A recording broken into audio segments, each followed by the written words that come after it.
If I close my eyes and listen hard enough, I can still hear the cicadas sawing holes into the hot afternoon and the clacking sound of a trowel against a pebble that wasn't just a pebble. Dust tastes like chalk when you breathe it through your mouth, and the ravine we called the Rain Gully always gave me a chalk tongue by noon, no matter how much water I drank from the dented tin cup. It's funny how some memories feel like they grow on you from the outside in, like burrs, sticking to your skin until they sneak under it. That summer, the summer the professors came with their funny hats and their brushes and their careful hands, that's how memories started sticking to me. People say time forgets, but I think time just tucks things into little pockets. If you're patient, you can find them again. You just need to know where to look and what kind of dust to blow away. I was 12, and our village wasn't much, just a scatter of whitewashed houses and red-tiled roofs, and two squares that we insisted were different squares even though all the old men sat at the same cafeteria in both, depending on how much shade the platanos trees gave. We had the smell of goat in the mornings, bread in the afternoons, and oregano on our fingers all day, because it grows everywhere here even if you don't ask it to. I lived with my mother and father and my little sister, Marika, who had the habit of chewing on the collars of her dresses until their edges looked like lace. Maya lived with us too, though really we all lived with her, because every decision was measured against an invisible yardstick only she could see. She had worried eyebrows, Maya, stitched together like she was always listening for thunder. That was the summer after the worst troubles, everyone said. The grown UPS spoke softly about the junta ending, like it might be offended if they raised their voice, and they talked louder about the price of flour, which kept climbing that year like a goat going across your roof. The radio told us about Cyprus and the city and things that seemed far away, but the news was always stuck to the bottom of someone's sandal anyway. In the village, a big news was when the priest got a new broom, and it was so bristly it looked like a hedgehog, and he swept the church steps with it every morning until you could see your face in the marble if you bent down and looked. I did, once, and my mother yelled from the street that God had better things to do than stare at my nose hairs. The professors came 2 weeks after the last rain of spring. We knew they were coming because the mayor's cousin, who has a truck that smells like diesel and onions, had driven to the city to get a metal tub and then to the next town to get plaster, and you don't do both unless there's something important happening that involves bones. My father said city people always feel sorry for bones and give them special funerals. My mother told him not to say stupid things in front of me. He winked at me when she went inside, and then he measured our olive oil can with a stick and frowned at the level. "Use less this week," he called after her into the house. "The city professors will drink coffee like camels." I met them first from the top of the ravine. I had climbed up there with my friend Costas to see if the magpies had dropped anything shiny near their nest. They like to collect tin and glass, and sometimes they drop bits for me like they know I'll appreciate them. I guess I do. When the whine of a struggling engine floated up from the road, I peered over the gully edge and saw a little convoy, a dust-coated jeep, a boxy van with one blue door and one white door, and a pickup truck with wooden sides tied on with rope. I could make out 3 men in the jeep, one wearing a hat so wide it looked like he was trying to shade the whole of Macedonia, and a woman leaning against the window in the van with a scarf around her head like Maya wears in winter. Costas and I scrambled down the path, which wasn't really a path but a goat's idea of one, knees and elbows taking turns being brave. My mother always said that dust is history that doesn't mind touching you, and the rain gully had the friendliest dust in Greece. It hugged your ankles and tried to become you. Even from halfway down, I could smell the burled grain of the dry fig trees and the brittle sweetness of thistles. Everything was a little ancient thing, even the air. By the time the car door slammed, we were there, kicking a cloud of silt around our feet like it was our job. I wanted to look like I belonged, and dusted boys are more official looking than clean ones. A man with a face like a walnut shell and a mustache that could have been its own forest stepped toward us and smiled. It surprised me, because sometimes city people look at village boys like we are weeds that haven't had the decency to get out of the tomatoes. But this man smiled with his whole face and bent down as if you can catch a boy better if you're closer to the ground. Gaiasu, he said in Greek that had a little music in it.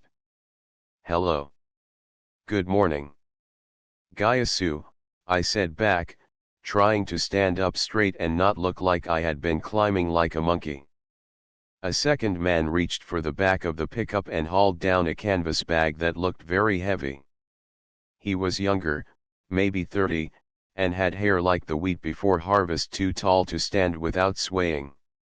He also smiled, but with his eyes, which were greenish, and which darted around like he was making notes even when he wasn't holding a pencil. The woman with the scarf climbed out of the van and came around to us. She was tall, and she had brown eyebrows that were almost straight and a dark smudge on her cheek where she had rubbed something without knowing it. She said, "Bonjour," and then, "Calimera," pronouncing the Greek careful and round. French, Costas breathed to me, like it was a kind of bird. "They'll eat everything with butter." I elbowed him in the ribs because when my mother makes pancakes for name days, they are basically just butter holding hands with flour, so it doesn't matter what country you're from. We found out their names in a tangle of Greek words and French words and laughter. The man with the huge hat was named Monsieur Louis. I'm not sure if Louis was his first name or last, because every time someone asked he said, "Just Louis, that's enough." He had a French wife, he told us later, and a Greek mother-in-law, which meant that his life was a mix of questions and cake. The younger man was Nikos, but not our village kind of Nikos. He came from the city, Thessaloniki, and worked at the university. He said university like he was offering us a ride in a shiny car. He was their translator and sometimes their driver and also their student. He took a little notebook out of his shirt pocket every time one of them spoke, as if words were fossils too, things you had to wrap and protect. The woman with the scarf was Claire. She made a point of telling us how to say her name correctly. "Claire," she said, letting it out gently like she was blowing dust off a butterfly. "Not clear. Claire." We said it 3 times each and she rewarded us with a grin that showed both her front teeth and something like relief. She told me her mother's name was Maria, same as mine. "All our mothers are Maria," she said, and that made the grown UPS laugh. We help them carry things because when people arrive looking serious with equipment, you carry things. It's a law. And we liked the way everything they had looked important. There was a stack of wooden frames with string going across them like spiderwebs. There were metal trowels and brushes in rolls that opened like cutlery at a fancy tavern. There were boxes of little paper bags and bigger cloth sacks, and there were rolls of bandages that weren't for wounds. I could tell because they were stiff and chalky. Nikos explained they were plaster bandages, the kind they used for covering delicate bones. They had buckets too, and a hand sifter like a giant colander, and a collapsible shade awning that popped open like a joke from a carnival. I loved it all. It wasn't so different from the things my father used when he fixed stone walls or when I helped him grout the cracks between tiles, but these tools had purpose that felt like it could see farther than the next week. They set up on the flat place near the bottom of the gully where the rocks came down in slanted shelves that we all knew to avoid when it rained because sometimes the mud sighed and slid like a tired animal. The professors, because that's what we called them even if some weren't, walked along the layers and pointed, talking about them like they weren't dirt but chapters in a book you could read if you knew the letters. I tried to listen, but it was like overhearing a secret in another language that maybe wasn't meant for me. Nikos translated bits for us. "Here," he said, tapping the second layer from the top, "a strip the color of old bread, is where we found teeth last year in a place not far from here. Big molar teeth. We think there might be more in this same line." "Teeth," I said, and felt a tiny spark inside me like the ones you get from pulling a wool blanket too quickly in winter. "What kind of animal?" Costas asked. He liked animals, but usually the kind you cook. "An ape," Nikos said, his face serious. "Not a monkey, an ape. Very old. Maybe 9 million years." Costas burst out laughing and clapped me on the shoulder. 9 million, he said, rolling his eyes. "In school, I counted to 1,000 and fell asleep. 9 million is too many. He's making fun of us." But I believed him, because the number sounded stupid in the way big truths sometimes do. Also, I could tell Nikos loved numbers that made your ribs feel hollow, like a cave when you shout. "An ape that old," I said, "was that before?" I didn't know how to ask without sounding dumb. "Before people? Before everything I could think of? Before saints? Before grandmothers?" "Long before us," Claire said, and even though she was speaking English to Nikos, who translated, her eyes found mine and stayed there. "But maybe our cousin. We do not know yet. We must be careful. Science is slow on purpose." I liked that. Slow on purpose. It made the kind of sense that my father's olive pressing made. You can't hurry the oil out without making it bitter. There was a lot of measuring at first. Tape measures laid across the ground like the tails of sleepy lizards. Stakes hammered in with short wax. A string stretched tight like a guitar string, and Nikos humming, like he could hear it singing. They divided the ground into squares and named them with letters and numbers, and I tried to memorize where each one was, so that when people said A2 or C5 it wouldn't sound like a code I wasn't invited to crack. Even before we scratched the surface, the air seemed to change. The chirping of the cicadas felt like an audience. The breeze slowed. Maybe I am making that up, but sometimes you can feel the world hold its breath when someone is paying attention to it properly. Costas got bored, as I knew he would. After the 30th peg was in the ground and nothing had been discovered except that we had placed the awning in a spot that hit all the tall people in the head and none of the short people in the shade, he elbowed me and whispered, "I will go look for that snake I saw last week with the white ring on its tail." I shooed him away because I didn't want to think about snakes while I was trying to be brave and useful. He slunk off, promising to bring me the skin if it shed it. He always found skins.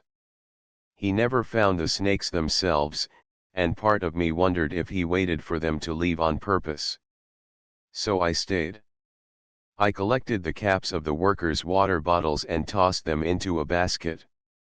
I carried sand in a bucket to a place it didn't belong because with buckets, people always smell where you've been with them and smile. And I watched. Watching might be a job too, is what I decided. Not an official job, maybe, but an important one. When we finally started to scrape the surface of that bread-colored layer, Claire called me over and put a brush in my hand. "Soft," she said. "Like you have to clean crumbs from your grandfather's sweater without him seeing. Only you cannot blow, you must brush. The breath is wet, and wet is bad." She held her own brush like a dancer holds a partner familiar and alert. I copied her, and for a time we were making little circles in the dirt in the same place, and I felt like I had learned a dance step and then gotten to do it at the festival. Nikos squatted next to us and told me about the word they were using for the ape. They had not officially given it anything, he said, because that requires the paperwork of scientists, which is like the marriage paperwork for people who like Latin more than weddings. But the word floating around was Ouranopithecus. Ouranos means sky, he said, tracing a line on my palm with his finger, a simple circle and then a tail, like a question mark. Pithekos means ape. Sky ape, he translated, and then added Macedonensis is for where we are. But careful with this name. Names are serious. He didn't wink, but I felt like he wanted to. I didn't know then whether he was telling me something official or telling me a word he hoped would stick. The way he said it, like a prayer you try on until it fits your mouth, made me whisper it back. Ouranopithecus. It sounded like a mountain to me. Or a spell that made stones talk. Maya says all names come with their own shadow, even if you don't see it until the sun moves. The next time I wrote in my little school notebook, I tried to write Ouranopithecus on the first line. It took 3 tries. Each time, my letters steered to the right, like the word wanted to run downhill. The first day, we found nothing. Or we found many things that were not the thing we wanted. There was a cracked fragment that Claire held up to the light and tilted, and in the end, it was a piece of ancient turtle shell, which is still amazing until you remember that turtles have been doing their turtle business since before anyone made amphoras or figs or roof tiles, and his job is not to surprise you but to keep showing up. There were bits of small antelope too, and a rounded thing that Nikos thought might be hyena poop turned to stone coprolite is what he called it, and we all laughed like we were 10. But no teeth. No hint of a jaw that could have fit near a mouth that once made breath come out like a melody, or a grunt, or a sigh. That night, I came home with dirt in places my mother didn't expect. "Are you trying to grow new fingers in your ears?" she asked, scrubbing me with a cloth like I was a little pot. I told her I was learning to brush sky apes out of the ground, and she rolled her eyes at the word. "If you are brushing apes out of the ground, then when you get older you can brush money from trees for me," she said. "Brush some off the olive tree in the back. I dare you." She kissed my head anyway, and you can tell when your mother is saying one thing because the world is practical and another thing because your heart needs bananas. My father listened quietly, and then he told me I could help again the next day, but only after I helped him patch the crack in the wall behind the fig tree where water had taken liberties during winter. "The professors have brushes," he said. "They can wait. We have plaster too." For the first week, this is how our days went. Early mornings at the gully with the people who had descended from buses and planes and who wore shirts in colors that didn't make sense for dust. Brushing and scraping and drawing, and trying not to sneeze because sneezes are rude if you are a piece of earth that has kept a secret for 9 million years. Nikos kept telling me to replace my breaths with sips of air, the way he said divers do. I tried. Mostly I sounded like I was concentrating.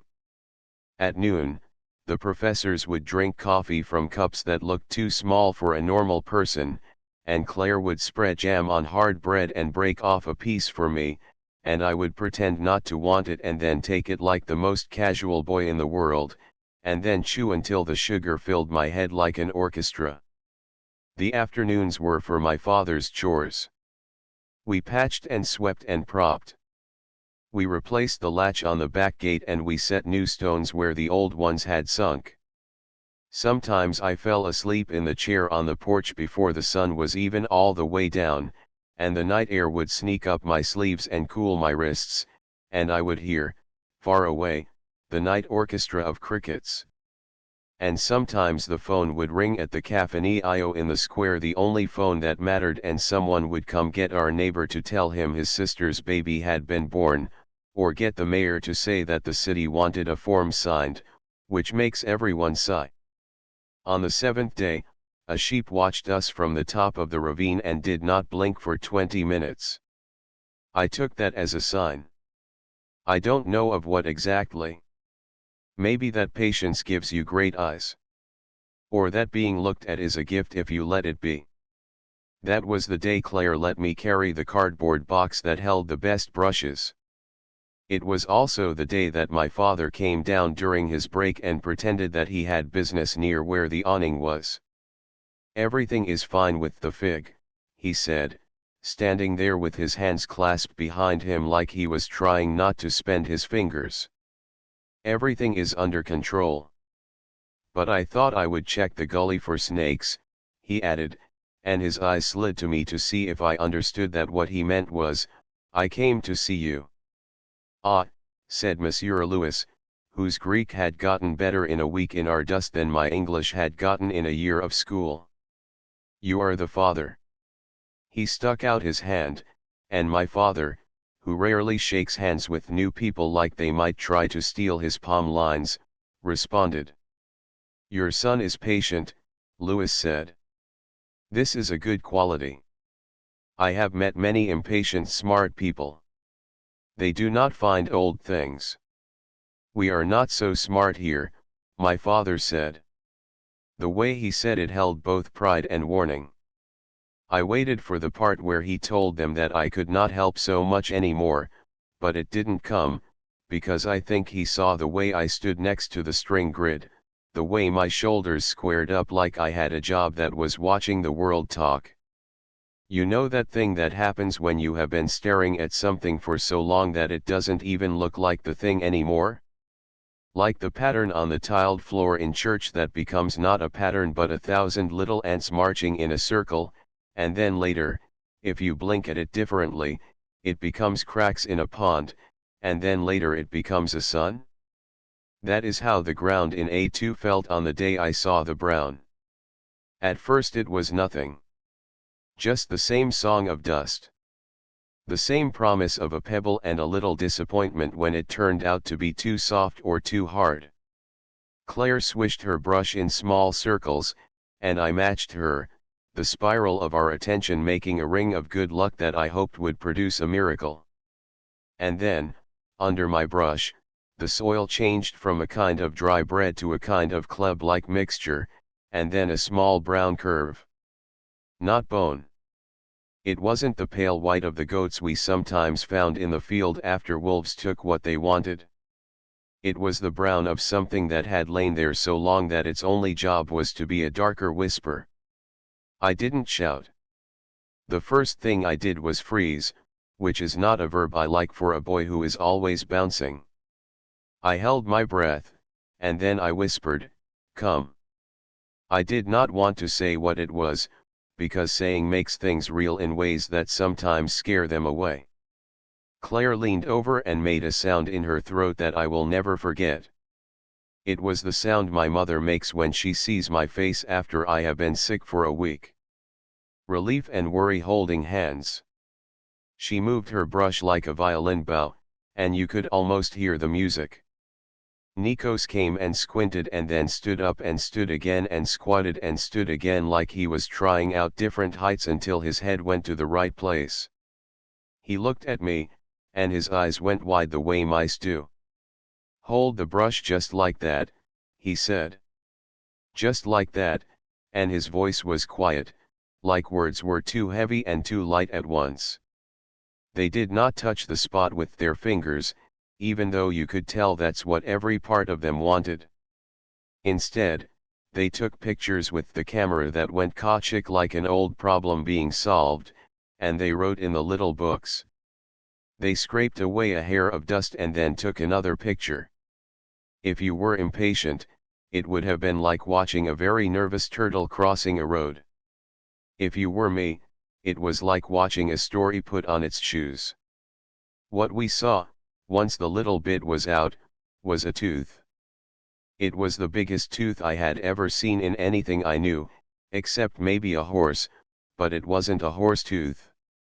It had a shape like the hills we drew in kindergarten when we had to make a landscape 2 humps, and then between them innies that looked like the thumb dents you get in the dough when your mother is making bread.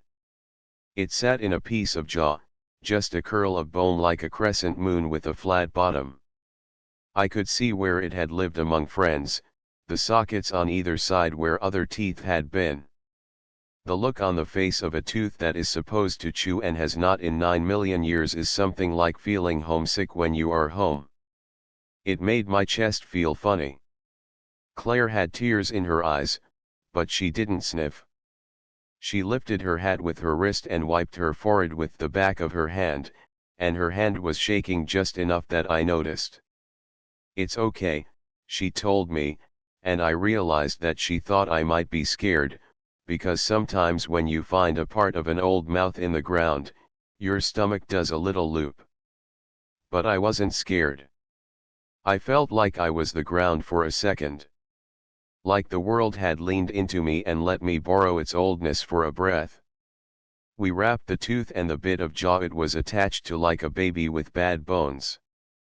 First, we stabilized it with a thin soup of glue that smelled like the inside of a carpenter's shop, and then we dusted it with a powder that reminded me of the time my mother made kale and got flour everywhere, even in the folds of her elbows. Then plaster bandages dipped in water, then the waiting. There is always so much waiting when you think there won't be. The mold made, we lifted it and tucked it into a box with soft things. It went into a car with a careful person and a promise that the road would be kind. That night, the air in the village felt alive, like something had startled it.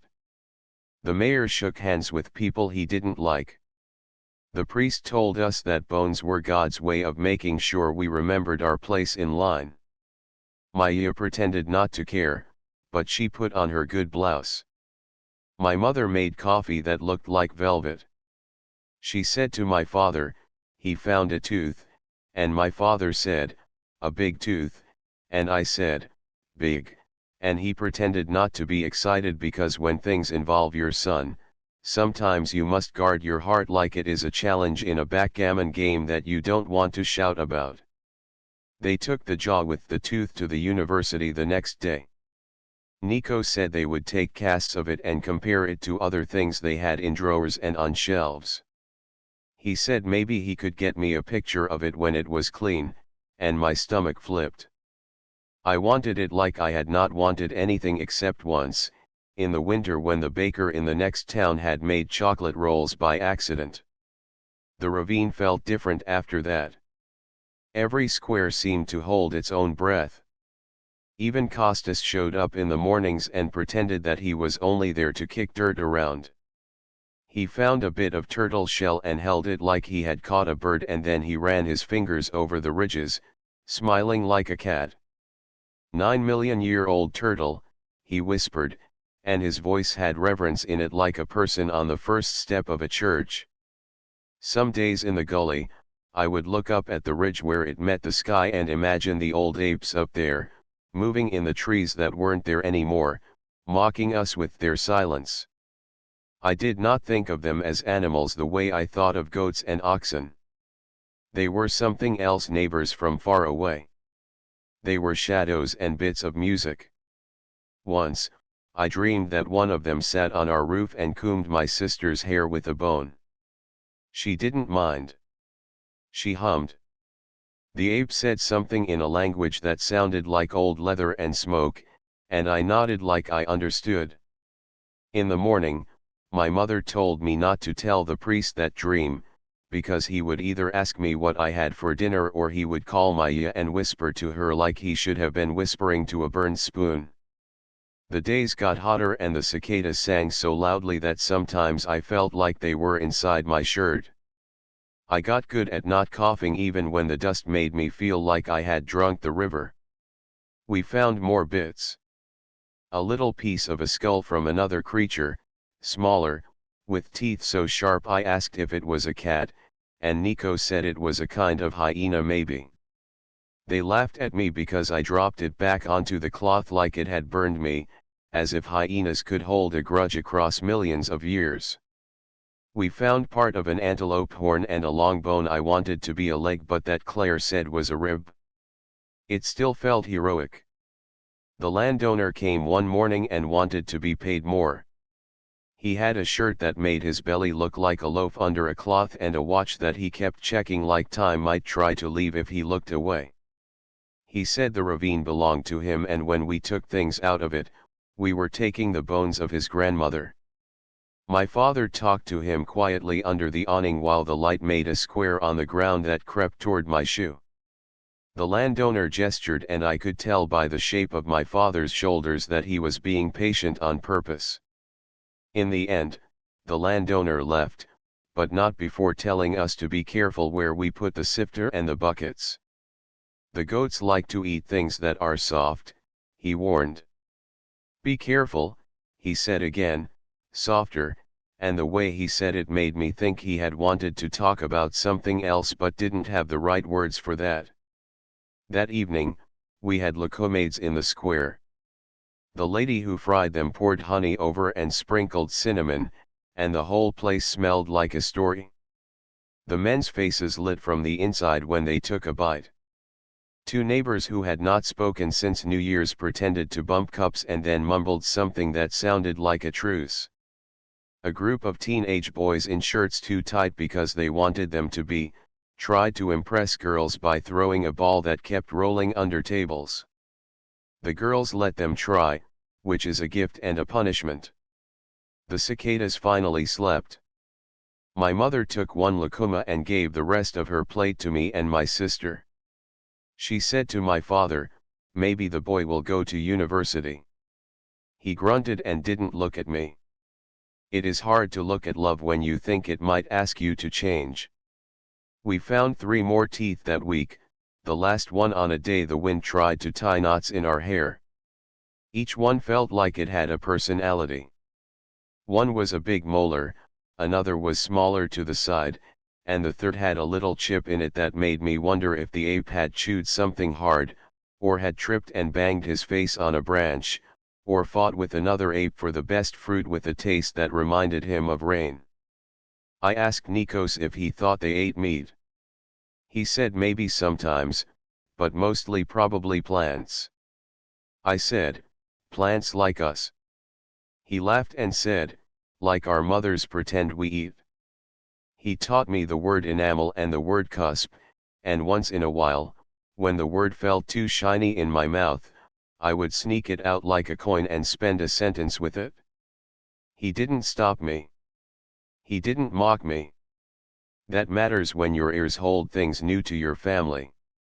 Some days a professor from the city came by and walked along the squares and nodded and said things I didn't understand, and sometimes he brought a man with a camera who took pictures of us in the kind of crouch that makes your knees feel like they are writing old letters.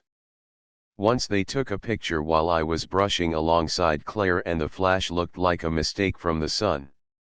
My mother put that picture in her drawer under the cloths she only uses when she is trying to impress people who will never visit. One Friday, the professor from the city told us that the jaw with the tooth we found might be something special, maybe more than just a big animal. He said, hominid, which is a word that tastes like it has rolled in ground pepper, and Nikos said, we must be careful, again, and the professor said, yes, careful, but everyone had eyes that were trying very hard to be calm. The paper that came on Wednesdays had a little blurb about us. It said, ancient ape teeth found near the city. It did not say Ouranopithecus in big letters, but in the second paragraph it used the word once, like a shy flower. I stared at it so long my mother said I would make a hole in the paper. Do not read too much, she teased. Your eyes will fall out and go roll under the table and you will step on them and then you won't have eyes anymore and people will have to describe the movie Z to you while you drink soup. We made jokes about apes at home because sometimes if you talk around big things you can sneak up on them. Maya said, if those big apes lived here, no wonder we have trouble keeping cats from stealing sardines, and then she inhaled like she had said something too brave. My sister asked if the apes had babies, and my mother said, yes, yes. Everything has babies, and then got very quiet, and I knew she was thinking about the babies the universe gets and keeps, and the ones it gives back. She squeezed my hand under the table until my fingers tingled with the shape of her. My father drank wine slowly and said, if it is important, it will find you, not to anyone, but to all of us, and to the wall, and to the sound of tongs picking up coals outside the window, from our neighbor grilling peppers. One afternoon, Nico said there would be a trip to the city to bring supplies and to show a group of students the site, and he asked if I wanted to come along for the ride. My mother said no before he had finished the sentence, because the city is always a place where mothers count their children twice, but she looked at me and at his face, and then she said yes, but only if I wore shoes that didn't make me an embarrassment and only if I didn't put my hand outside the window of the van because people lose fingers like that. I wore my good shoes, which pinched my toes like they were trying to keep secrets, and we rode to the city on a road that had more potholes than a colander, and we sang along to the radio, and at the big bend where you can see Thessaloniki sprawl like someone spilled sugar on the shore, I felt my heart sit up. I had been to the city before, but with old people who stop every 4 steps. This time there were people with plans and sharp pencils and hair that did not obey the air, and I felt like the world was a room I might be allowed into. At the university, the building was big enough that my voice would have to pant if it wanted to fill it. Nikos showed me the room where they keep the fossils, where the air smelled like chalk and old tea, and where every shelf looked like a coastline because of the shapes of the things on it. He took me to a drawer and pulled out a cast of a jaw, not the one I found, but from before, he said, something similar. The cast was perfect, white like good sugar, and it had all the teeth in it. I could see the thick enamel and the way the crowns rose like mountains in a painting of a place with too few trees. He pointed to the wear patterns and explained how they meant this animal chewed a lot of hard things, or things that had grit in them, or both. He said the word abrasion, and I wanted to put it in a pocket. He showed me a case with other creatures, which he called their friends from that time. A little horse, 3-toed, who looked like something you would draw if you did not know horses but someone had explained them to you on a napkin once. A rhino-like creature with a horn that made my stomach twist because I imagined it lowering its head at me. A mastodon, or a piece of one, with ridges on the tusk like someone had carved it for an old story. He said they had found bits near our ravine, and I felt full, like a place had burst open its own closet and shown us everything it owned without apologizing for being messy. He took me to see the jaw with the tooth that I had helped find. It had already been cleaned more. The tooth shone in a brown way, like varnished wood. I stared at that piece of ancient mouth, and I thought of the mouth that said my name at night when I was a baby, and of the mouth of the priest when he whispered and shouted, and of the mouths of the boys in the square when they laughed too loud at something that wasn't all that funny because laughing is a way of making space in your chest when it gets too tight. You know how when you look at something long enough, the world shuffles its chairs and makes a little circle around it? That's what happened in that room. It seemed impossible that an old tooth could be sitting on a metal tray in a place where people bring home their mother's bread and wipe their hands on towels. On the way back, we drove by the White Tower, and I pressed my face to the window even though my mother had said not to. People walked in clumps holding bags with loops of paper. A bus stopped and opened like a mouth, swallowed 2 men and 1 girl, and burped out an old woman and a boy with a red scarf. The air smelled like gasoline and sea salt and roasted corn. Claire pointed at a statue and told me who it was, and I nodded as if I had known all along and was just glad someone else had finally said it out loud. After that, the days ran one into another like laundry drying on a line, each shirt touching the next. We found more. A piece of cheekbone, light as the shell of a chick. A fragment of nose that made me ache.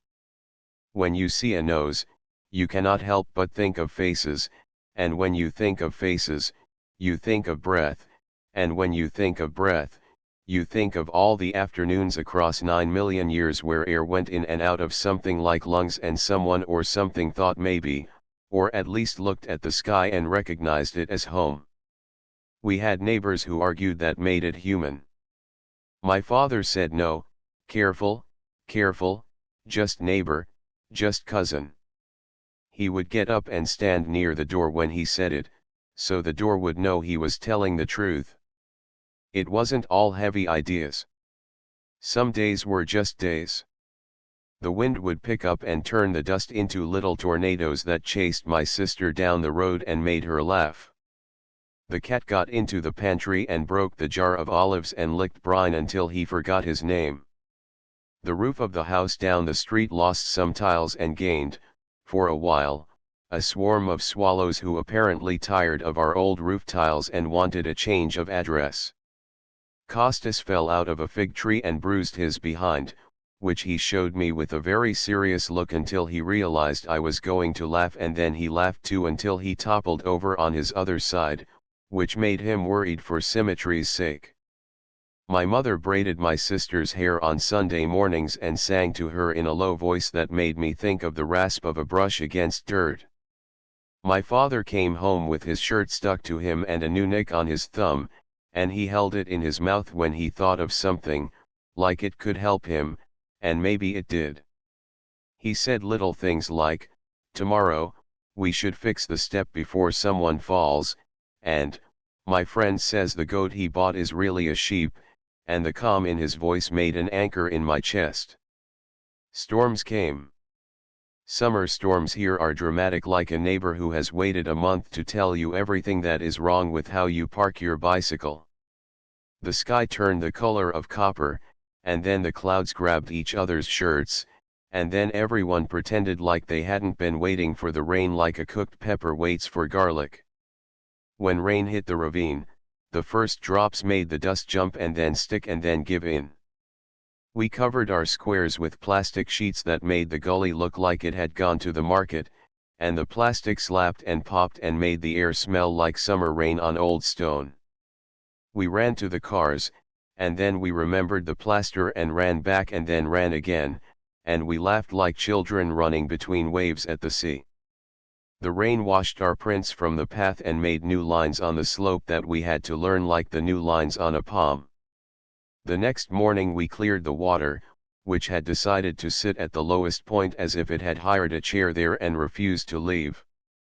In the middle of August, there was the day of the Panagia, and the church was like a bowl full of light. The candles made small suns that traveled up your arm if you were dumb enough to reach over them, and the incense made the air sing. Maya clucked and told me to stand straight even if my spine didn't want to. We sang the hymns, and their words brushed over our ears and then settled on the old wood. I was thinking about bones, if I am honest. I was thinking about the bones under the walls of churches and under roads and under fishermen's nets and under places that had never seen our feet. I thought about the apes under the ravine, the ones we hadn't found and the ones we had, and I thought of them not as ours, but as our neighbors in a row of houses that were long and narrow and full of chests where women had kept their blankets folded for their daughters. I prayed, but not for a thing I could name. I prayed like you blow on a spoonful of soup because you want it not to burn someone. I prayed for the breath between us and the apes to be kind. Something like a fight happened in the square that afternoon, but it wasn't really a fight. Two boys from the next village said we were acting like we were now the center of the universe because we had found a tooth. One of them mocked the way we brushed the dirt, and I was ready to show him how I could brush his hair with the backside of my hand, but my father put his palm on my shoulder and squeezed. "We are doing a small thing with respect," he said to them, and to me, and to the old men on the benches, and to the sky. This is work like any other. The boys snorted and spit, and I was amazed that their spit looked different than ours. It didn't, of course. It was just spit. But I had started to think of everything as different and the same. We did not keep our find to ourselves like secret soup. People came. A class from Thessaloniki came with a teacher who thought humor was something she should carry in her bag and take out carefully. A man from the ministry came and signed a paper on the hood of the Jeep. A woman with notebooks asked me what I felt like when I saw the brown of the jaw, as if feeling is a fish you can hold out for people to inspect. I told her the truth that I felt like the ground had moved, and like I had become a little older than I was just by inhaling the dust from a thing that had been eating when the world was so different that our hill might have been a lake or a grove or a place people would call something else. She wrote that down, and I thought of my words under a plaster jacket, kept safe until later when someone needed them and cut them open with a careful tool. The word Ouranopithecus kept coming up, and each time it felt like a coin that you have rubbed so much that the faces on it have worn smooth, but the shape stays. People got comfortable saying it. The way their mouths made the pith part made me think of laughter, even when they were serious. Nikos told me they had to be careful still, careful always. He said many things would come later, in papers and little arguments and maybe bigger arguments with people across the sea. He said some would claim the ape had nothing to do with us, and some would say it had too much, and the truth would try to sit in the middle like a child between parents on a narrow stool. He said what mattered most, for now, was that we took each piece out of the ground with the tenderness it demanded and we told the truth about it, even if the truth was just we don't know yet. I lay on the roof at night sometimes and looked at the stars. My father taught me to find the ladle and the belt and the little goat they call a dog for reasons I have never understood. I wondered if the old apes looked up and saw the same constellations. I knew that the sky had been slightly different then, that the world wobbles gently like a big spinning top, but I wanted that connection anyway. Maybe they looked at the moon and thought, that's round. Maybe they didn't think at all. Maybe thinking is just the sound our breath makes when it knocks against our teeth. A week before the end of summer, something happened that would have been the kind of thing old men bring up when they are trying to explain why their knees hurt. A piece of the ravine broke off. We were all